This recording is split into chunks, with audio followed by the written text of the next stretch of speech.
You know, every country kind of gets a report card for its economy. It's how the world knows if the numbers are solid and if the story of growth is reliable. Well, India just got its latest report card back, and the grader was none other than the world's top financial watchdog. So let's dive in. And the grade is a C. Yep, you heard that right. A C. And this isn't for some minor subject. This is for India's most critical economic data, the core numbers that make up its GDP. It's not a failing grade, for sure, but it's definitely not an A+. Now, you might be thinking, who's handing out these grades anyway? Well, this comes directly from the International Monetary Fund, the IMF.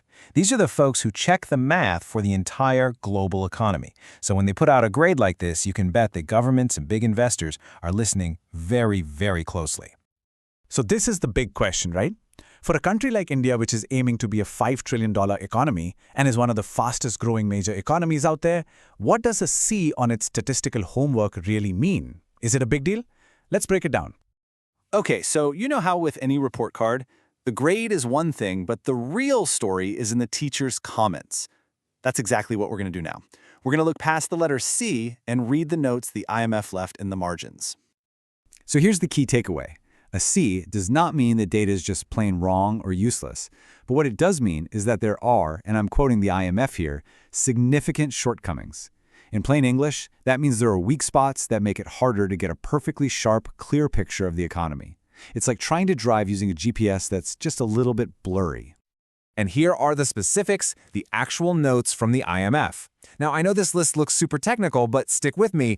They're pointing to things like an outdated base year, the fact that different ways of measuring GDP don't quite match up, and that the data doesn't fully capture India's huge informal economy. Let's tackle that first one, because it's a biggie. You hear this term base year thrown around all the time in economic news. But what on earth is it, and why does it matter so much if it's old?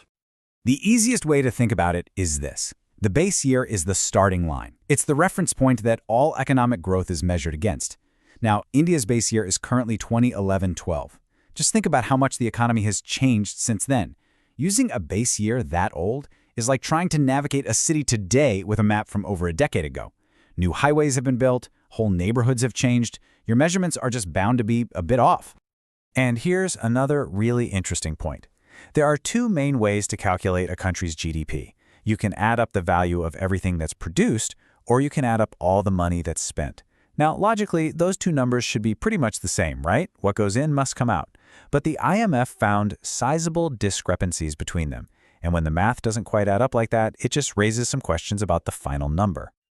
And just to put it all in context, let's look at the full report card. It wasn't all C's. Other areas, like the data on inflation and government finances, got a B, which basically means good enough. But the most important grade on the whole report, the GDP number itself, that's where the most critical assessment landed. Okay, so this brings us to the most important question of all. So what? Why does a statistical grade from some international body in Washington, D.C. actually matter? Well, it turns out it matters a lot. It's like a chain reaction. It starts with weak data. That can lead to policies that aren't quite as effective because you're making decisions based on that blurry picture we talked about. That, in turn, can make global investors a little nervous. They need rock-solid data before they invest billions of dollars.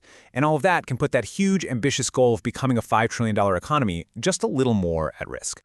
I mean, think about who actually uses this data day to day. The government uses it to craft the budget. The central bank uses it to decide on interest rates that affect your loans. And huge global companies use these exact numbers to decide whether to build their next giant factory in India or somewhere else. The quality of this data is absolutely fundamental. But here's the good news. This isn't a story about a problem that's being ignored. Not at all. The Indian government is well aware of these issues, and they already have a plan in motion to give the whole system a major upgrade. So here's the roadmap they've laid out. Reforms are already underway right now. They're working on new and better ways to measure prices. And here's the big one. They have a target date of early 2026 to release a new updated base year. That's a direct fix for one of the main issues the IMF pointed out. In fact, the government's official response was basically, "Thanks, we know." They've said that the IMF's feedback actually lines up perfectly with the modernization work they'd already started. So this feels less like a surprise critique and more like a confirmation that they're on the right track with their reforms. So, Where does that leave us? India has an economy moving at lightning speed, with ambitions to match. The IMF's C grade isn't a stop sign, it's more of a flashing yellow light, a signal that the statistical engine room needs some work. It's a powerful reminder that for a 21st century economy, you absolutely need 21st century data. So the real question isn't about the grade India has today, but whether its data infrastructure can be upgraded fast enough to support the incredible journey ahead.